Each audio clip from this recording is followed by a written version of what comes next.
Hello everyone, GameMate Information Station here for yet another video. This time we're taking a quick peek at MANEATER, an action role-playing game set in an underwater adventure. So in this game we follow an infant shark as we help it grow larger over time and help it on its quest to seek revenge against a shark hunter named Pierre Scaly Pete LeBlanc. Scaly Pete hunts down our shark's mother after it goes on a killing spree on a beach, where upon discovering that it's actually pregnant, Scaly Pete cuts our infant protagonist from her womb. Hello! Are you mama in there?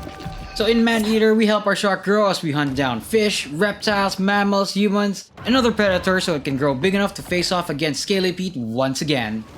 So there are actually lots of things we liked about the game. Like for example, finally being in the shoes of a predator, the hunter, not the hunted, is a refreshing take on what it's like to be a protagonist in a video game. It's not every day you get to be a shark and hunt down humans as food. It's gory, but at the same time you get that feeling that it's morbidly satisfying. You know that feeling you get when you blow up a car in GTA or shoot a person in the head in most FPS games? That feeling. It's something primal and it's raw and we love it.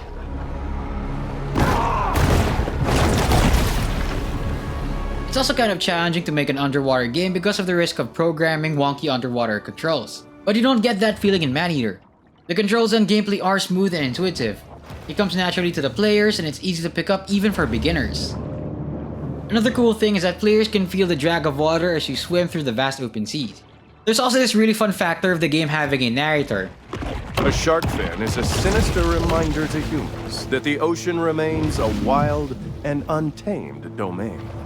Which feels like you're watching a National Geographic documentary or an episode on Shark Week. It's another layer put in by the developers that really adds to the immersiveness of the game. Viewers may find this appalling, but it's just nature doing its work. You guys hear that? That's actually Chris Parnell, who you guys might know from Rick and Morty.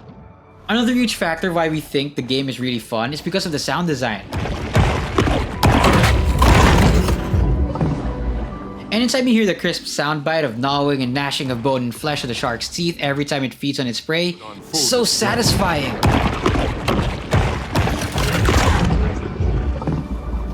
Thus, the most gratifying mechanic of the game so far we've seen is the whip shot.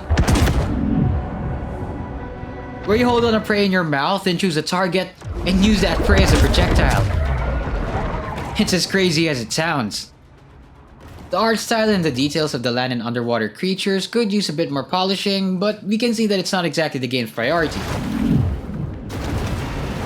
You can tell it's actually prioritizing the gameplay and that's where the game excels anyway. It's just really good at making you feel like a shark hunting for prey in the wild in the comfort of your own home. So if you want to know the feeling of being like a predator like that shark from Jaws, then this game might be the one you're looking for. This game, where you play as a shark roaming around the seas for its next meal, is a refreshing take on the genre of action role-playing games.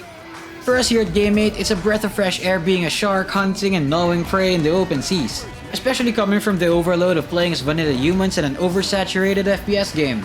Speaking of humans, it's time to take that literal leap and munch on those soft fleshies as we play more of MANEATER. Have you guys played MANEATER? What are your favorite action RPG games and what other games do you want us to cover? Let us know in the comments below. Till then, this is GameMate Information Station, signing off.